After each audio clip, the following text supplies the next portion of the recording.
Pirando Amigo orgulhosamente apresenta a lei de Faraday.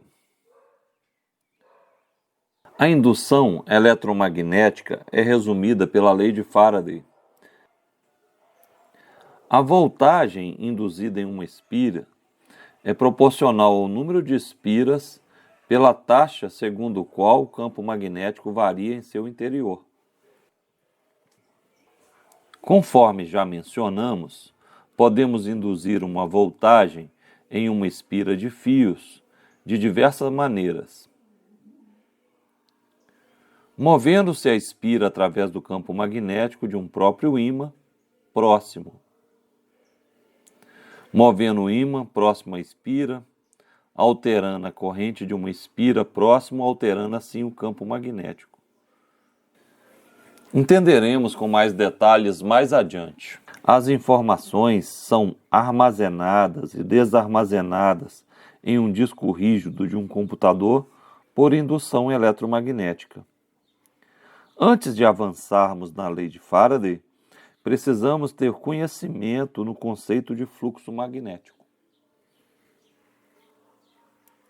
Consideremos uma superfície plana de área A colocada dentro de um campo magnético uniforme B. Traçando-se uma reta perpendicular à superfície, uma normal à superfície, chamaremos de θ o ângulo entre a normal e o vetor campo magnético. Conseguiremos obter o fluxo magnético representado pela letra φ por fluxo magnético é igual ao campo magnético vezes a área vezes o cosseno entre a normal da área e o vetor campo magnético. A unidade de fluxo magnético é Weber, a unidade de campo magnético Tesla, unidade de área é metro quadrado. Então, Weber é igual a Tesla por metro quadrado. O conceito de fluxo magnético pode ser interpretado como o número de linhas de campo que passam pela superfície. Imaginando um campo magnético uniforme, é fácil verificar que quando θ é igual a zero, o número máximo de linhas passa pela superfície, pela área. Então temos um fluxo magnético máximo. À medida que modificamos o ângulo, girando a placa ou a fonte de campo magnético, podemos verificar o aumento do ângulo θ entre o campo magnético e a normal da área. Esse giro tem como consequência a diminuição das linhas de campo magnético que atravessam a área, diminuindo assim o fluxo magnético. À medida que vamos aumentando o ângulo, ocorre uma diminuição de linhas de campo magnético passando pela área, uma diminuição do fluxo magnético. Quando o ângulo entre a normal da superfície e o vetor campo magnético atinge 90 graus, essa área está paralela ao campo magnético. Então, neste momento, o fluxo magnético é igual a zero. O fluxo magnético depende do ângulo entre o campo magnético e a normal da superfície. Ou seja, o fluxo magnético depende da inclinação da superfície em relação ao campo magnético. Fluxo de indução ao longo de linhas. Se observarmos a figura, podemos observar que o número de linhas de indução de um campo magnético é o mesmo nas duas áreas. Então, podemos afirmar que o fluxo na área 1 é igual ao fluxo na área 2. A área 1 é maior que a área 2. Então, matematicamente, vemos que o campo 1 tem que ser menor que o campo 2, já que o fluxo magnético é campo magnético vezes a área vezes o cosseno.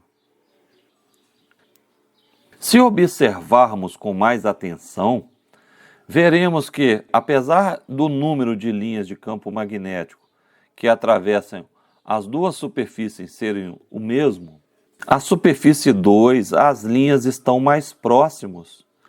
A densidade de linhas de indução é maior, tornando o campo magnético mais intenso. Quanto mais próximas as linhas de campo estão, mais intenso, maior é o valor do módulo desse campo magnético. Variação do fluxo magnético.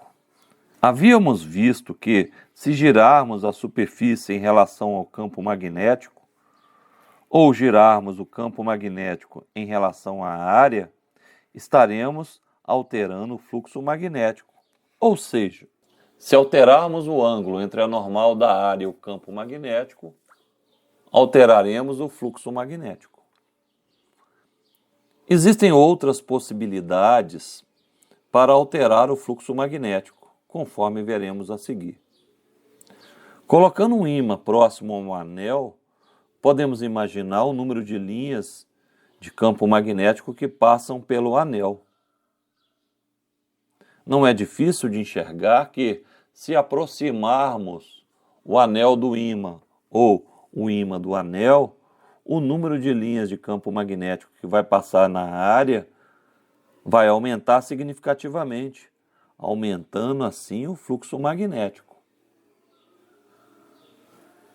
Da mesma maneira, se afastarmos o anel do ímã ou o ímã do anel, o número de linhas de campo magnético que passarão pela superfície irá diminuir, diminuindo assim o fluxo magnético. Podemos variar o fluxo magnético alterando a área da superfície ou também inserindo ou retirando parte da superfície de um campo magnético.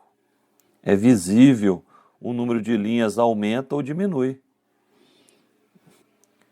Também não teremos dificuldades em constatar o aumento ou diminuição de linhas de campo magnético que atravessam a superfície fechada. Ou seja, mais uma maneira de modificar o fluxo magnético. Finalmente, a variação do fluxo pode ocorrer com uma simples variação de campo magnético, aumentando ou diminuindo a intensidade do campo sem alterarmos a área.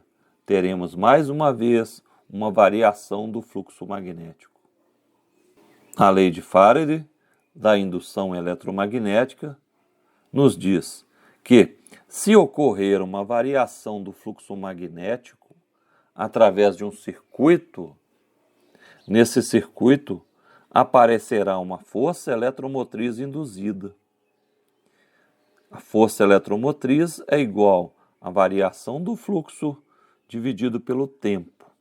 Força eletromotriz em volts, variação do fluxo magnético, Weber, intervalo de tempo, segundos. Espero que tenha gostado da aula, ajude a compartilhar e inscreva-se no canal Pirando Amigo. Muito obrigado pela atenção.